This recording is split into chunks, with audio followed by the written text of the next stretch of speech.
du Zio.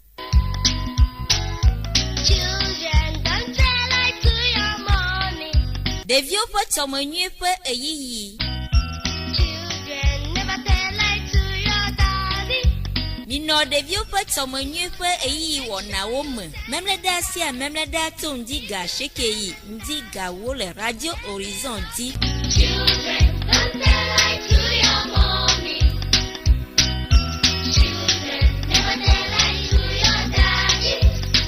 Le wona si amiase. Bibla nuti nyawo, mao nyagboglo, nuko kwenyawo, odokio ta biblique hababiao. Compassion internationale Togo kle petoti hado la opo wona ye wonye.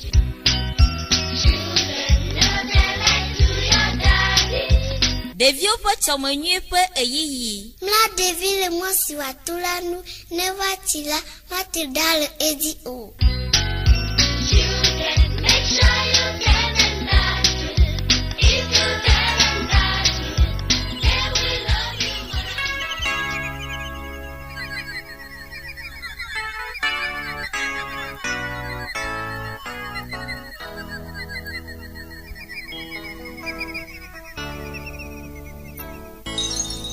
Laissez les petits enfants venir à moi.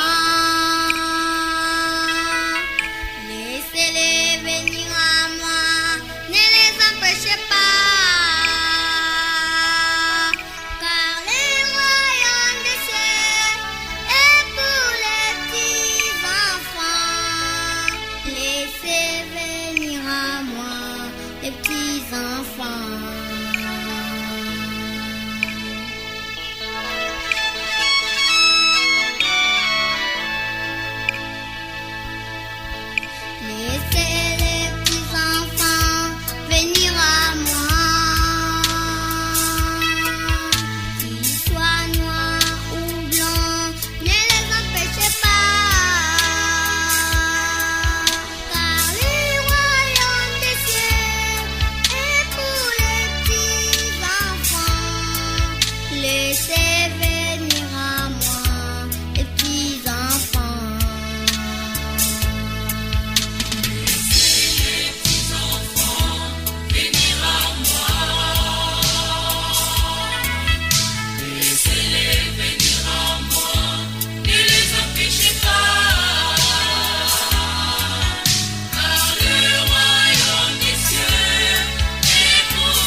Nous sommes le samedi 19 octobre 2019. Très heureuse de vous savoir nombreux à l'écoute de Radio Horizon, la voix du Zio, et en direct de l'émission L'heure de l'enfant épanoui.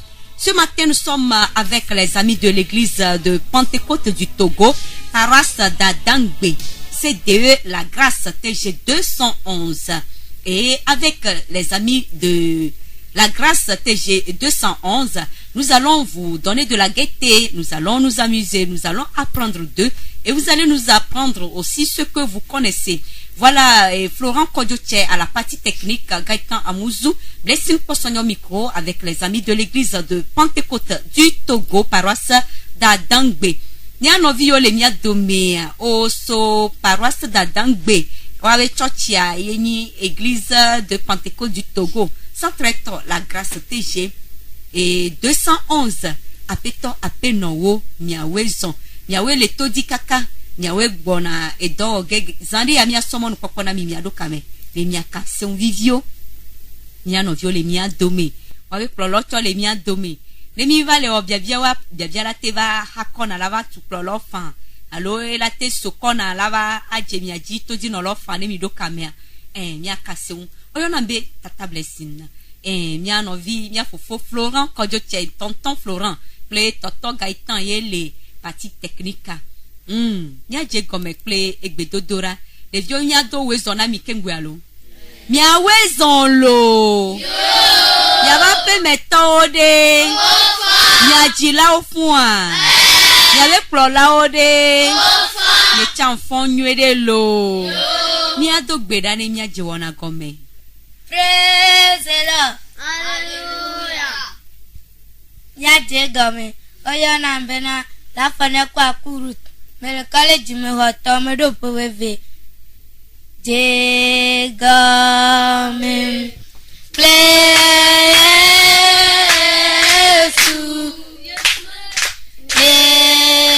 na unuki hallelujah je gome plesu yesu na unuki hallelujah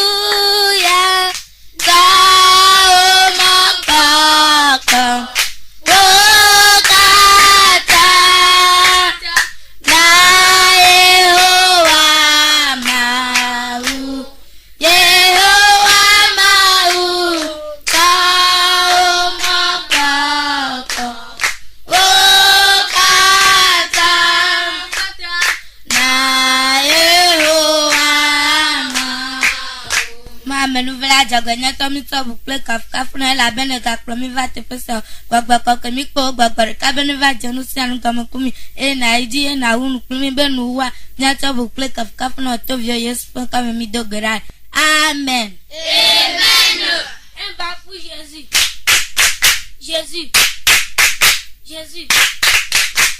est bon super. Jésus est vraiment bon, il est super. Avec les amis de l'église de Pentecôte du Togo, paroisse d'Adangbe, CDE La Grâce, TG 211.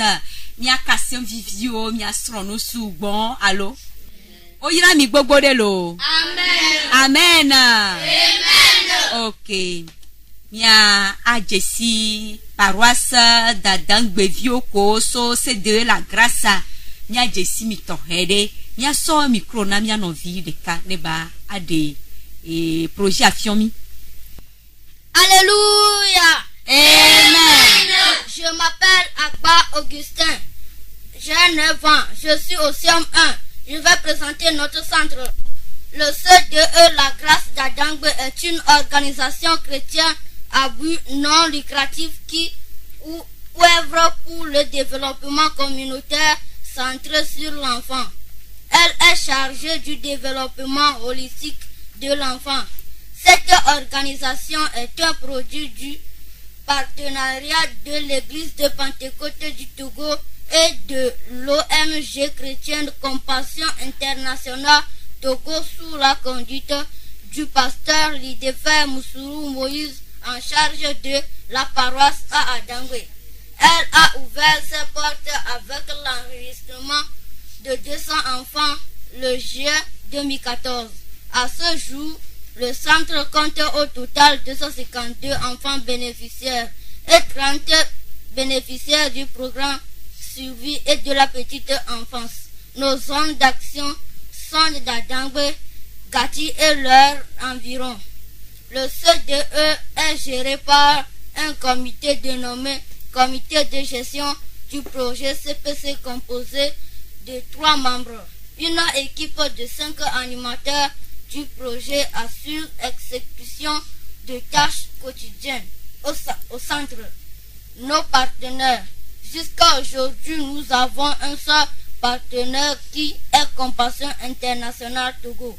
Nous espérons en avoir plus pour multiplier nos actions dans les communautés d'Adangbe, de Gati et leurs environs. Notre identité. Le centre est dénommé le Centre de développement des enfants, La Grâce. Son bureau se trouve dans l'ancêtre de l'église de Pentecôte du Togo à Adangwe. Son code est TG211. Téléphone 99 67 90 04 98 12 43 79. Nos valeurs et principes. Nous cultivons des valeurs suivantes: amour de Dieu, vérité, pardon, excellence. Nos principes sont pierre, rigueur, discipline. Notre vision est de voir nos enfants grandir normalement dans un environnement qui leur permet de réaliser pleinement leur potentialité et de confesser véritablement le Seigneur Jésus-Christ comme leur sauveur personne. Amen. Amen. Un pas pour Jésus. Encore. Plus fort. Jésus est roi. Qui est roi? Jésus est roi.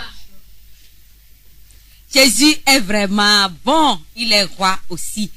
Merci à notre ami qui vient de nous présenter le centre, le TG 211, c'est de la grâce. Et si nous parlons du C2 la grâce, nous sommes en train de parler d'Adangbe. Oui, et d'Adangbe, quelle paroisse? Paroisse la grâce de l'église Pentecôte du Togo. Voilà, nous sommes là. Et Tata Blessing est prête à vous poser des questions. Est-ce que vous êtes prêts? Oui. Tata Blessing sok bébé ya obia osugo. Ya chami sok bea.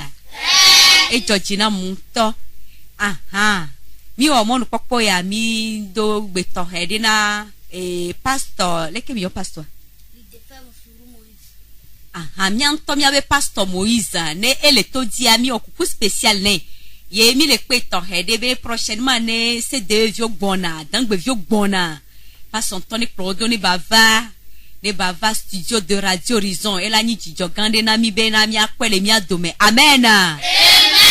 Aha. Mi o mo nukoko mi do gbe na coordinateur. Ne le to di mi okuku spécial ne. Assistant, mi o coucou spécial na santé, mi o coucou spécial na comptable, mi o coucou spécial na survie. Et nous dalao, chichawo, akpena mi kaka mi awele dodilo. Aha, devi kosona gatina, adangbe kudo, tepe o vana adangbe a, ma one yira mi awele dodi. Zande ya mi nodo gbera na ma obena asede o ne gbava tepe o ne va gaticha lo. Aha, gatito ne nodo gbera vevere. Munenea. Oyira mi lo. Amen. Oyira plola ko plo mi va lo. Amen. Mi nuke mi aona o. Mi a kuku mi a emba na wa lo. Emba ke mi aona o. Va de la réussite. Bien. Bien. Bien, victoire. Ah, mi o bien victoire na ameko plo mi va. Mi ave tata ku mi ave tonton ma one ira mi gbogbo de lo. Amen. Aha. Yewa akpena mi kaka mi a yedi. Mi a somo no popo na mi anovi yo mi a to mi se wa we koso Pentecôte we e ha meye. Ah, Pentecôte vio e ojina ha vivio nto. Inti anya so mi krono mi agba se wa we gbe vivio lo. Nos chers parents et chants. Nos chers parents. Nous sommes là, oui, nous sommes là, oui. Nos chers amis, nous sommes là pour vous. Nos chers parents, nous sommes là, oui, nous sommes là, oui. Nos chers amis, nous sommes là pour vous. Nous, c'est de la grâce d'Adam. Nous, c'est de la grâce d'Adam. Nous sommes là pour glorifier Jéhovah. Nous sommes là pour glorifier à Jésus. Nous sommes là pour glorifier cet esprit. C'est bon. Encore. C'est bon. Toujours. C'est bon. C'est très bon. Nous sommes là pour glorifier Jésus, pour glorifier le roi des rois, le tout-puissant, n'est-ce pas? Voilà. Est-ce que vous êtes prêts que votre vie glorifie Jésus? Est-ce que mi sok bébé mi avait agbea ne kafu Yeshua? Ne koye sun kontia? Aha, mi a ronu tepe mi ani vignolo. Mia somo no kpokpo na mia no vi de kale mia dome. Ebe Biblia ntinya tohede le si ya makuto di no lawo. Yenti a mia so mikro ane egbe le gbolo. Mia dada we zon lo. Mia jesi we le koyo na wo. Oya na be aketa kasra félicité. Me le hone me do famille. Mia senti nyade le nu kapa gbale. Etamewo pupi bla vevoni. Vase de blato vendre. Afimo ngori bena. Sechala de bia yesu bena. Ameka enye ravima. E yesu don nebena. Nchare so Yerusalem. Vale Jericho. Yeje ajodalo basime. Ya jodalo fu very power. Yo da bienchi. Ye ku afakle afa. Ema unu na la de vale. Ekpa etonti ile victoire de chavale.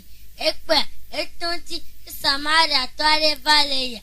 Ekpa epa dometrorenti. Ye dile pesadi. Ye tutu abiamene. Ye sisi amiremene. Ye serve dare amedu sepetogbo. Ye kogana esimen kela. Ye sana obe. Neme hala. Neme gbatovala. Yakona olo. Amen. Amen. Eh ben pour Jésus. Jésus. Jésus est bon, super. Jésus est bon, il est super. Akpe kakalo. Bible antinya yo glona milekia. Toji no lomia to misea. Non, c'est très bon, c'est joli. Ok. Opon pokudo. Mekentio. Samaria. Samaria nture alo. Ewo nuko. Ewo dome vuento. Ewo nu baralo. Aha, nuka yebe wo. Ewo nu nyu alo. Ewo dome nyu alo. Aha. Ok. Amia ekwa mere. Amia mlanyi. Ele ku. Ebe non. Eke matekpo. Agbetokpo. Ele ku kwa ima 20 la jo le gbodo yo. Ameke ma wonto kudo eva si. Lewe nono menua. Ye mada sinekua. O munyo nene o. Yebe onu ko be di lewe soji lo. E so la me de si le fia. Non. Meke je si so meke po sokpo. Mi po sokpo. Amedo pokpo amedo pokpo alo. OK, mi la va au sortie spéciale, mi la y plage. Ne mi plage ale, mi la poso le funu amo kuna so, mi la comme do soji keke mi a poudre mi a compétition mi sia. Yebe di lewe soji kwa. Yebe ko e donwa. Be tutu abia one keke. Yebe kwa yi, be one kwa gbo keke e so gadare. E wonu nua. Est-ce que ce qu'il a fait est bon? Oui. Il a bien fait. Oui. Comment pouvons-nous qualifier ce qu'il a fait? Quel adjectif Quel adjectif pouvons-nous donner à l'acte du Samaritain? Oui. Ma on est voir les kemiate kafu nous kebe wado. Les kemiate kafu lo. Mi so micro na me kento histoire biblique. Comment les kebela olate kafu nous kebe wado. Nkokola na nous kebe wo. Nenya no vire alonde wel. Ele. Hahamia. Nyak ya kondi. Mia kple kondi. Nkoke mila na nu keye mia fofo wa wo alo mia to awo ma. Nkoke mia ne o. Domenyeto. Domenyeto emba pour lui. Oui, c'est la bonté. Allô? C'est de la bonté. Ça fait partie des fruits de... Non, les fruits de... L'Esprit Saint. Très bien, les fruits de l'esprit. Mille comme ça, c'est les fruits de l'esprit. Le Samaritain a les fruits de l'esprit. Et parmi ces fruits, il y a quoi? Il y a la bonté.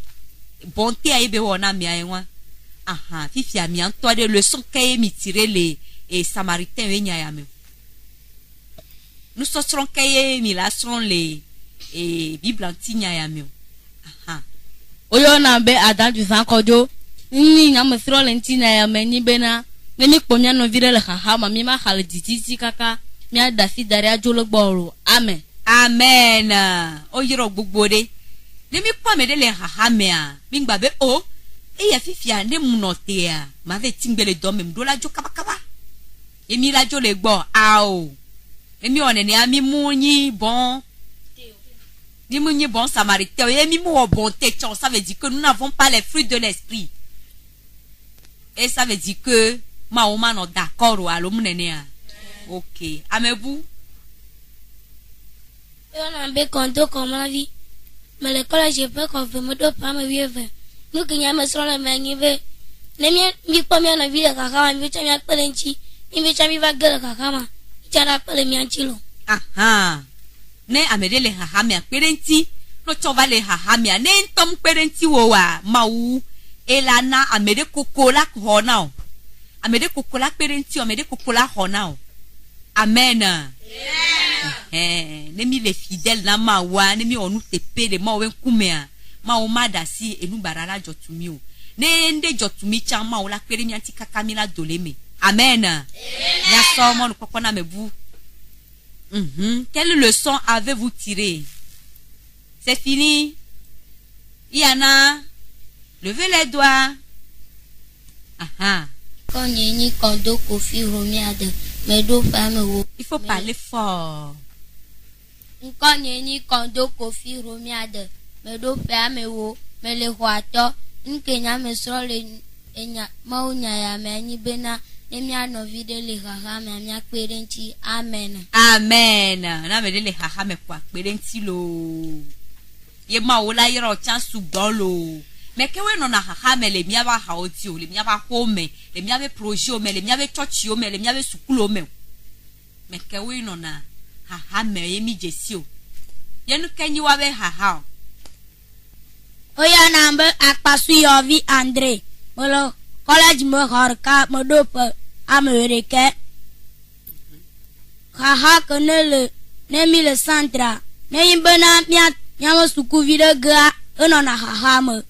Ne begia ne idodo kwage alo. Eno na haha me alo. Aha, yele ke mi wana pena de ntio. Ya to ne bena efodia ma na planu lo. Aha, akpe kakalo.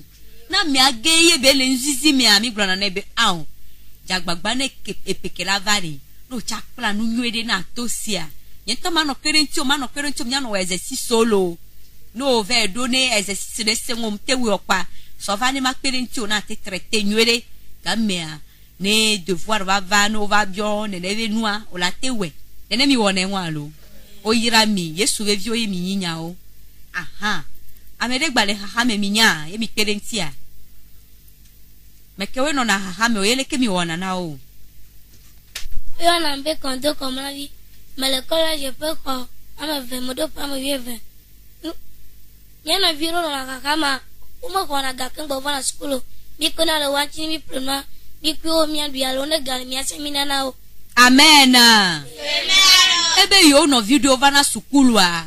Ombru na le sukulu lo vo no va cha umle na gavana va plenu duolo. Voa ne yo a ne ma uve yo nuko mama na yo biewo ne yo va plenu a ne yo ko be yo no via mle dunu adole wi po yo ne be. Ko si va o cha va kan ya. Ye chaka na edukwa no na jijo mi alo. Ye vive bla vivi na alo. Ye mi vivi na mi ble na vinyo de alo. O yira mi bon samaritain o ye mi nyima o ne yira mi lo. Amen. Amen. Amebu. Nke kwa lo de kalo. Aha, ame kwa temi ja ho wa. Oya na mbe la pana kwa kurut. Me le college me hoto. Me do pe veve. Ameko me pona nyero wa. Ameko we jedua. Alameko si afomelo wa. Alameko si abomelo wa. Pikpena de wanti mi kuna sina o. Amen. Amen. Ameko ni handicap wa. Handicapé o yo na mi handicap o. Ameko ni handicapé wa. Amedio mu pona no. Amedio wa o ni ba form te zono. Amedio wa tamunyo abode kaye mule odoni ablo mi alele do. Yemi ano vi obenu ke yo wono.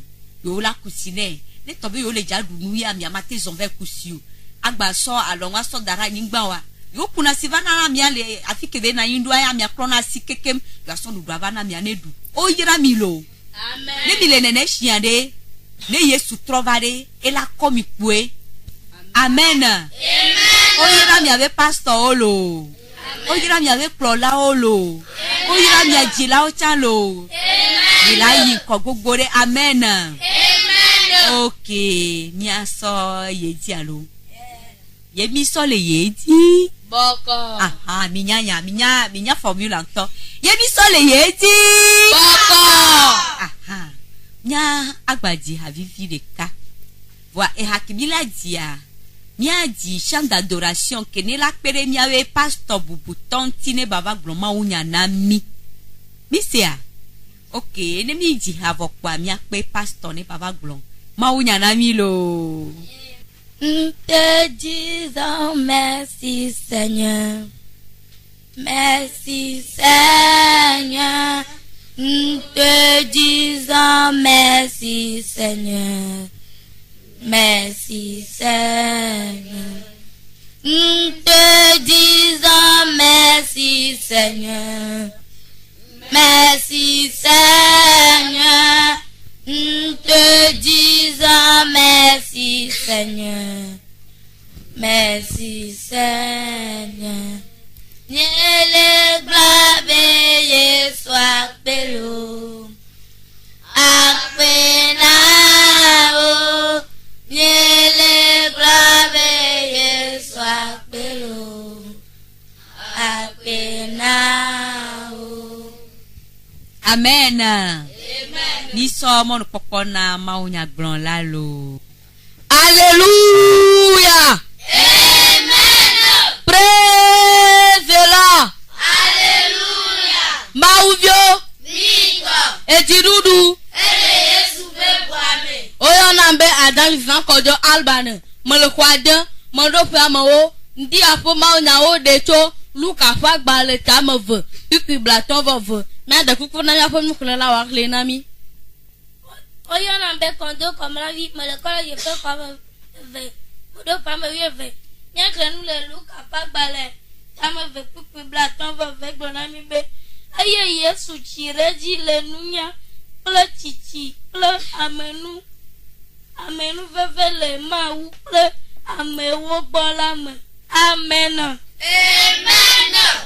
Amen. Amen. Nyamia kumia do gbera le ma nyata. Ma fofo mi da pe na la be si me konto le gbado nya chicha, o nya chisia la. Ame sina le gomo de gna wa levio la, go to te o nya. On to cho o nya la de mo bena, wa gble na wa levio, no wa ni reji le. Chichi reji me. Amen. Ndi afo ma nya fo tanya ni bena, chichi reji le go kata me. Amen. Bibla le gbogbo na mi bena, Yesu chireji le go kata me. Alléluia. Egbo ma mi ande vio ha mi hia chireji fio bena, mi ate chireji abe Yesu ene. Amen. Le mi amo church me fa kpaji la, mi amo pastor o, mi amo klora o, wa we la te we bena, mi anya nu kure chireji le church me fa kpaji. Le mi amo school me fa kpaji la, mi amo teacher o, le mi amo apo me fa kpaji la, mi ajila o, mi afofo, mi adada o, mi atavio, mi amo fevedio, mi anyine o, wa we la te we bena mi anya nu kure radio me gbono nonti. Amen. Mi ajila o, ma na fiala mi se mi akọ do bena mi anyi mi adevio le titireji le gukata me bena etomo la mi o ha mi avani ndena jua bena ne jua va denkola mi unto mi jua denkona voni mi ajila re bena ma ko ni virola ne jua mi nkola yi ha mo jua mi nko. Amen. Ma fofun to no nkona mi e wa plo mi le nu fiukata ogemi la me bena ne mi gava via fisia garumela esimia ga blavia no vivi wifia. Amen. Amen. Eh bah pour Jésus. Encore. Plus fort. Jésus est roi. Qui est roi? Jésus est roi. Imi akumia dobera. Masga to ma uga ka komi chakde la club kokona. Apa wodo e koleva fisia ma unya simisera. Apa nano wa gala chinwe mane ma cho de do na mane mi agbana woju ko wa troji. Que vieux Jésus-Christ au comme. Amen. Amen. Amen. Oira pastor lo. Amen. Nyanto mi kwa be pastor ya lo. Yo, a musicien le divolo. Obe Davida. Et que non vit tout kui. Yo si aminé alo. Il était tout petit. Et on l'a ouin. Et il a commencé son travail comme ça. Et voilà. Parmi vous, il y a des soins qui vont travailler pour Dieu. Amen. Amen. Oh, il a mis bogorelo. Amen. Mia no ke mia ofifia. Mi la pe, mia to, mia no wo, mia fofu, mia dada, mia no viko, le se mia kwa. Ne wacha, ne wate pon pon mia se. Ne mia kase on vivio. Alo munene o. Ok, to di no lo mi, yo mi le, mia we nomba, yo di. Bla sheke vo reka, bla vevone, bla vevone, bla devo aton, alo bla sheke vo ni, bla de, bla sheke vo ni, bla devo ve.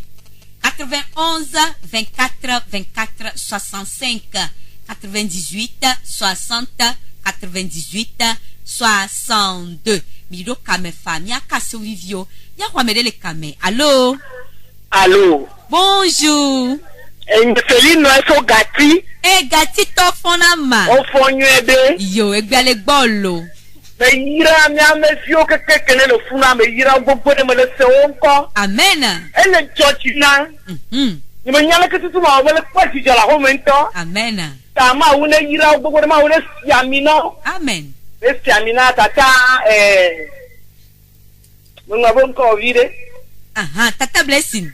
Tata blessing ma une yira. Amen. Ma une yira me ko keke ne pro de dio ba funwa. Ma une yira o keke. Yewa. Mala ko me chile jom me so kwa chile jom to. Yolo. Tama une siamino. Yolo. Bye bye. Nkekere no ponyolo. De no ponyo na o chalo. Ito gbena gati to kekem. Okay. Bye bye.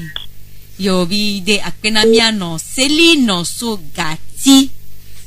Mia so yedi alo. Vive 91 24 24 65 98 60 98 62. Et dit tout dit non la yo mi lelo. Ok, mia ko mele kame. Allô? Bonjour. Mi fonyo ere mi agbore. Check pas de beto fon. Egbe ale mi agbolo. O de o ma sai wa olere. Ipe joji. Akpe kaka. Amayo lo. Allô? Oui, mi le sen. Oui, mi le sen ko. Amayo la o turore. Ma una bayira o une ma. Amen. Nyamayo la pepero unti ma una irami. Amen. E de ona sa to buta. Yewa.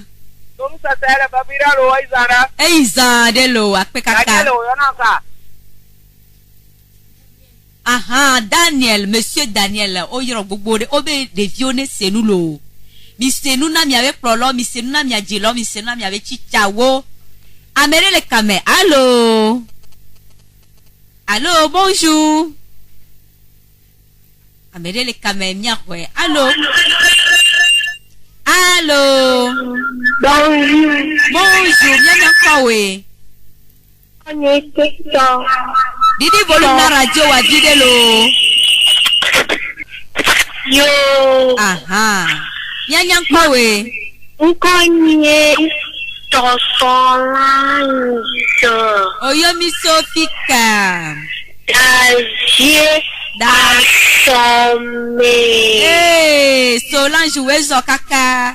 Yo. Egbe ale gbolo. Mbema dak. Ke miliona violo. Akpe kakalo.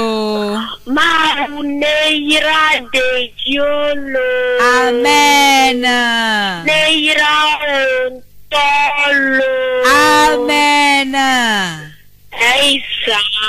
Eizande tata Solange kekane no ponyo. Allô? Tata. Bonjour tonton. Bonjour. Nyanya miankolo. Oyo na yo voto koma. Biyomi Sofika. Koma agoma. Mi didi volume na mi ave radio vide. Ok, et bien les miagolo. Ah, ma Dieu, c'est mi. Akpe kaka. Yama yo le pour de Dieu, ma Dieu, c'est mi. Amen. Le maou na yira ni bobora. O yira mi atia bogbode. Le maou na de Dieu na setunu. Amen. Jojina. Akpe kaka. Amen, ne gbo ma ya fia. Ne to dagba, ne do ma ya gbo fa, ne gbo ti ma ya gbo ti. Ne wa adi kare. Ok. Mauna dosi. Amen. Amen. Yo. Bye. Nkekade no ponyo. Bye bye. Yemi sole yedi. Boko. Yemi sole yedi. Boko. Aha. Bien Wamede le kamekengbo. Allô. Allô, bonjour. Bonjour tonton. Eko, Tony soe nyanyankowe. oyona mbe kosi yobo to darave. Darave tofwa. Opon keke. Egbiale mi agbolo. Akpena mina nu femilewa. Amen. Ejo dinamito. Akpe kaka. Ejiro nzide kabe dinye la tom ya me kula di. Akpe kaka. Mi ale bena de zi ole ke ole werwa. Me maji ki oto le maji katolo. Amen. Me dogbe na wa me paso a me dogbe na lo. Yolo. Me ma une yire ne ma to isi malo. Yolo. Ya dabi kine yo ja to daviare. Ime gbe pe vivi nyanu je. Okay. Me dogbe na lo. Akpe kaka. Enyo. Yo. Ne nkekede no ponyo na mi lo. Ayo. Bye bye. Nya so yedi alo. Nya yedi. Okay, ma obia na mi a. Mi se bia lo. Ah, fine mi leleke. Mi se bia lo. Bia ne je mekejo. Mekeji belajo. Oh, ne je mekejo. Oh dia.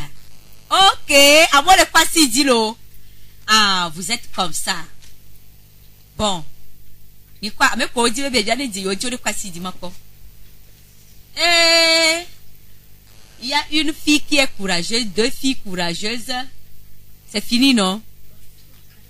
4 filles. Ok. 4 filles, on est s'entendre, on va déléguer les filles de cas. Nous souvions qu'on est s'entendre, on va déléguer, nous souvions des cas. Mais les caméras, quoi, qu'il boit. Ah. Mais qu'est-ce qu'il a délégué? Ok, mais ouais, voir. Ah, mais comme il délégué, on est pas si, disons. Oh, yes. Ok. Bien soignon nous allons nous soukengbo. Nous allons. C'est l'homme qui est le chef de la famille. Ah bon? Vous le savez? Oui. Nyantoya. C'est une l'homme d'envoi. C'est les hommes qui sont les chefs des foyers. Donc, nous sommes nous souvilo. Nous sommes microanés. Et vous voyez les micros à pour poton. Les koyonao. Et on a un sojati c'est lui. Louis. Ok. Et pénération. Je ne pas me le regarder. Wade allo. CM2, candidat du CPD, n'est-ce pas? Ok. Et ça veut dire que Amia o CM1 et 1 allo. Non mais le CM2 est au CM1 qui va CM2. O yoro gogore. Amen. Amen. Ok. Ma o bia de no so school wa pa di allo. Amen le kabeye ma. Allô. Allô. Tata, bonjour. Bonjour. Nyanyankolo. Aha. Adango tamani. Akpe kaka. Edom se de yao. Yolo. Mama jaba nyacha enwa jona dinami boa. Ite premier mo yo ikofansion davia ojo gbogbo o ma ho wa. Awo. Ke wa ga men ko so la kwa me o eto. Ne ga me agbe supwa mi la va la ho mi. O yiro gbogbo de lo. Amen. Bye bye. Ok. Aha. Ma bien na walo. Et chaque année, le Togo fête son indépendance. Dis-moi, en 2020, le Togo va fêter quelle année d'indépendance? 27 juillet 1960. En 2020, c'est-à-dire l'année prochaine, le Togo va fêter combien d'années au total?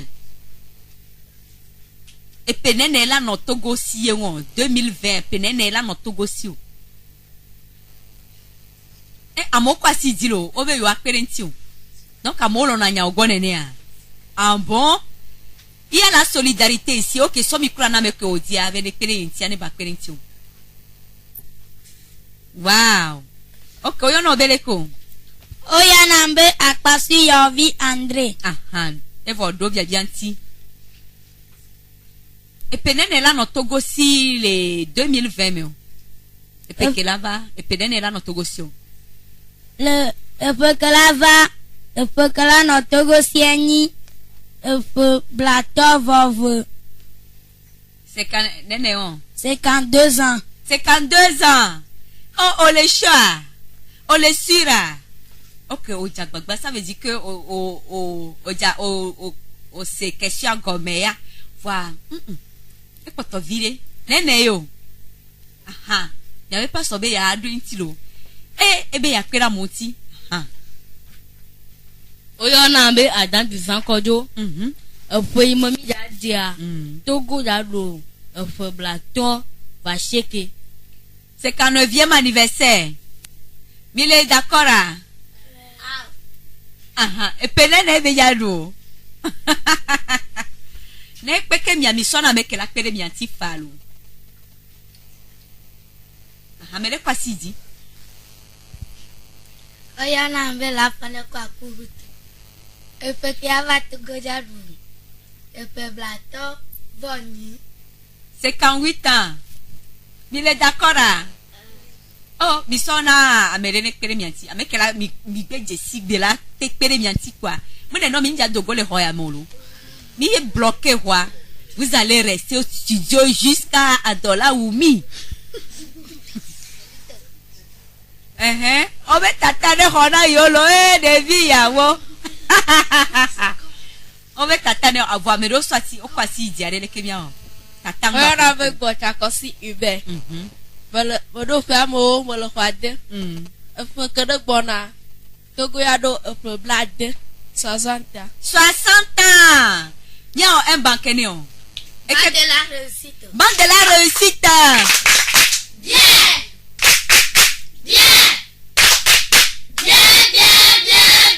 Victoire. Victoire. Merci beaucoup. Oh, y'a gbogbo de lo.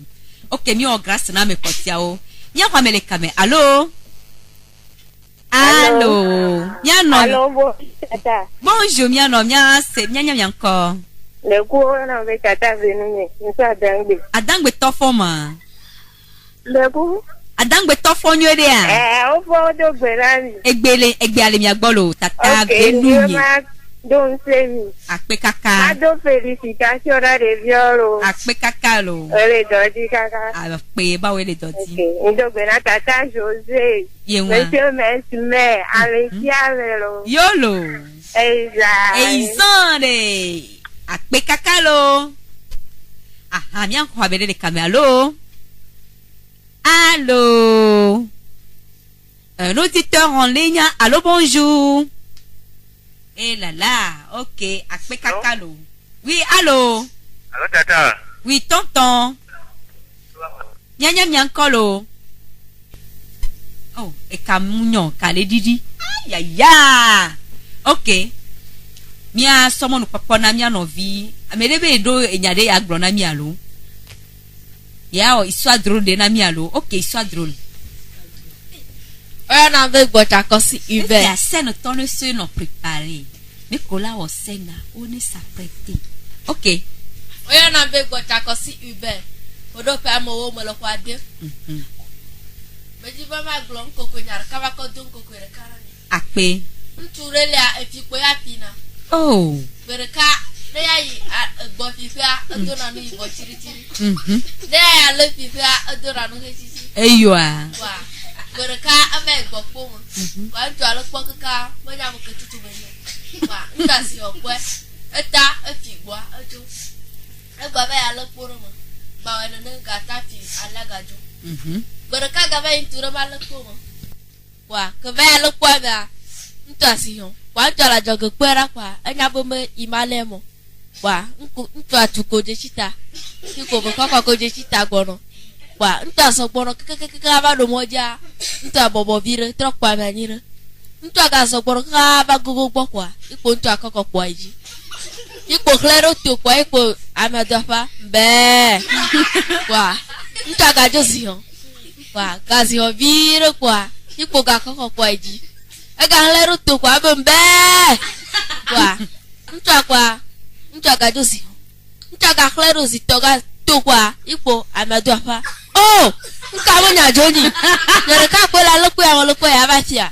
Yo le ko na be tia fi beji.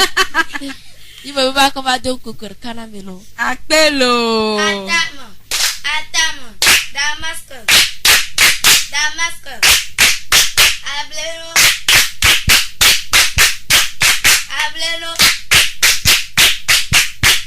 Atamo. Mbe. Nkebe nyanto yo.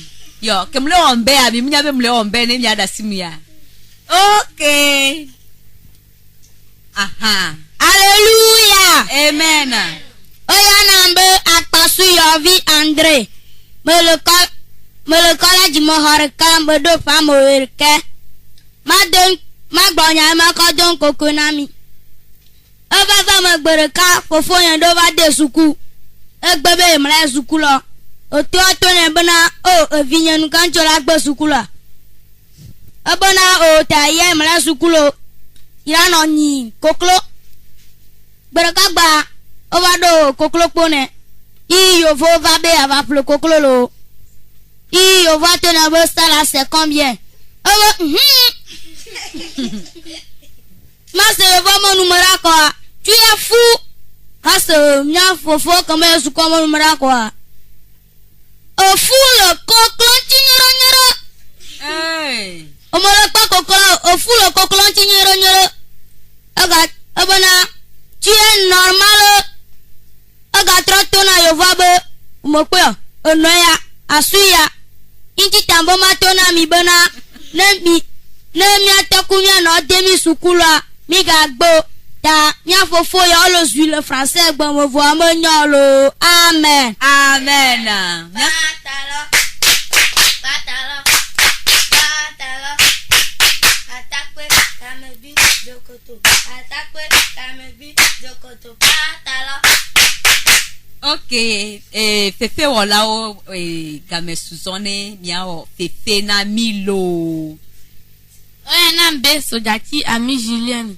Mbe mia fofe vire. Oh, fika ngusiento in kpagbo ya. Oya na mbe sojati Kasilvi. Kaka. Amen. Ama mi la pama. Te viare Oisuku. odunu ya. Me kore na ojoyi. Papa, fika kaka fiku wa gbogbo ya. Encha me dangore di sale holo nyoji pemenare. Ma pa ndudu ade va pa me mi aduma. Papa me jibe ma ko susure po. Susuke. Me le pani ta mo sukula kaka me ti adeji o me jibe mi aza susure. Susukele. Me jibe na mi pa me ria mi akpere da sine. Susu tu comme je ma sele gbon. Nya cha mi ran ngla don mi pa me ria mi chichi ne.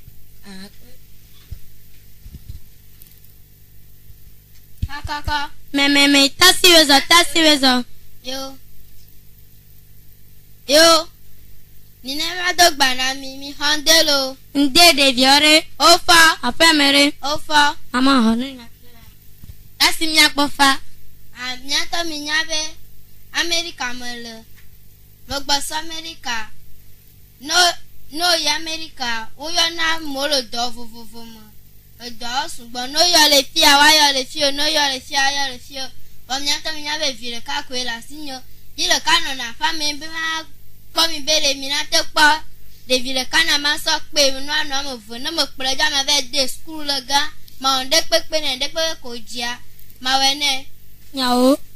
Que no trova ni so mia chamia ji suso dare no. Yo. Kamejo. Yo, ezare. Papa nya ke tasi va glade mo kperu. Eke skang balade na Anita. Eta siva ne va klane we kra kwa ne kondra nya cha. Ya ka pa no via ko choji lo. Papa pe no kaka nya tutu konta mo bum. Kaka ni ne la fama. Ine mo gavado. Mia gbofa. Susu kama kaba kwa mi ni santi como trova lolo. Amia cha meji suso dare no. Anita. Papa. Nasi be abakloi America waya. Papa mai. Mede kuku no America dona. No ya America le bena sponyere. Baba no ndeke wolengo. Ose. Papa misi. Ose. Nina mejibe makpo. Hakotoku blavea. Nena sokwa ni tamono vi pochoji. Akpe kaka, akpe no kaka. Nemi ponda mi atrokwere lalo. Yo, akpe kaka. Kami jo. Awo ma won to plo mi kaka mi ba do fo. Ani taro mo pe lo yan alo. Ta seyan. Enu ke kula American ti no fondi ala kula agba. Ala kula homo la tutu azikpe la tutu tere la tutu nde pepe. Zero card na nu American no po gava ka fera dunu. Ese. Tasi mese. No, doma asimo maba. Yo. Tasi recover market. Docha va suba. Anita. Imenya ke chama gava wole mu. Ebe ava de sukucha bo me va de sukucho. Anita la fama. Tasi me la fama. Nuka monu fole nena. Neta nyele kala senko. Alo doko modona inti telefonu lo. O tasi mencho. Ano doma tre asimo va mongrobe no chasimo. Kaka. Me. Tu peux dire la femme. Mele. Au fonyara. Me fa. Ameka gbovale le fia. Tasi ye gbomele. Tasi wantore. Melo. Tasi ye globono de clone de kadia. Kavanto so ne kaji kavanto. Oje si tomo numéro a. Yama se 99. 068. 50. Allô. Bonjour, merkuku wa meke. Enyenyi povito le yoso America. Povito? Merkuku nukejo. Oje si devi ko eba nita. Meje si evinye. Ali gbagbagbon kike to me gbodomelo. Yo. Papa ben ke. Oben kike togba Anita la gbogbogbe. O akpe mi gale America pono dugbe. Kaka. Me. Oh, Anita wezo kaka. Papa madogbe. Papa bonjour, maman bonjour. Au revoir. Nya gbofa. Nina ke ime ya. Tasi me va de suku kenukia. Adu dokina bema wa. Docho va subon gba. Me nya ke chama gava wolu. Aka le dare. Esuku ke chabi ave de wa me de suku. Ele dare ne kaji in sure vava. Ibia sebena de me ke gbo me va lele jama. Ibe tasi ne gbo me va lele jama. Ibe na me nya tonye me mi meroma ime yuene iyomiwa be masore ne kaji ne miajo iplon kaka ve davio mi kon kaka vero adan ime va dira dangbejo me yaru. Yo tasi me ve de school. Oh apene kaka ile doji. Anita me la famole me le fi acho fika portable nele. Allo Anita mota. Allo Anita gboba foma. Oh Anita jọra fún mi gbẹ̀n kẹ̀kẹ́ tó ń pọ̀ gbọ́kúgbò. Anita vinya. Ní ti tàbí máa yẹn máa pọ̀ bẹ́ẹ̀ gbọ́ bá mà. Yòó ìzànre. Allô. Bonjour, merkuku wa meke. Enye povito ke yo nyiswa. Mereko Anita va do voir. Vado. Aneta mi lo kaka mi va kira Anita weta si anti mile gakpo me. Ela no priso kaka pe bla ve va to gbo kila dole. Gakpo me jale de me jenaji lo. Yo akpe kaka. Yo. Nyajila o fefe ke mi ole jebia. Ela fi nyajila o be na mere be ava kplo mi le nyajila o gbo. Nyajila o ma da si le mi ancho ne ma o be ve mi ano vi anu yo a. Ela ti ve le do ati ve ku fanta. Nyajila la le be na mi ma da si be na mi o ma da si mi na me bu no kplo mi jubu molo. Ba ku Jésus. Jésus est bon, super. Amen. Ok, fefe ya ye la u mi ave wona mi ona be de viore so mebe eyiyi ya egbebe ewona ewu eluye ya nya so mo nu popo na mi ano vi ne dogbeda ne nya pan lo. Ma me nouvelle jogene to mi to bu play kafka fun. Ela bene ga plomi va te pese mi va onde pekoro gbogbo ko mi ko gbogbo kabe me va plomi be mi ayi fike mi sova atrok plomi dedere be mi ve do la mi acho ta me susure ka jire ka kosuwe to vio yes piso pe ka be mi dogorale. Amen. Amen. Merci à vous, auditeurs et auditrices. C'est la fin de cette émission. Et voilà, si Jésus tarde à revenir, on se retrouve la semaine prochaine. Vous étiez avec les amis de l'église de Pentecôte du Togo, paroisse d'Adangbe, c'est de la grâce TG 211. On se dit au revoir. Au revoir les amis.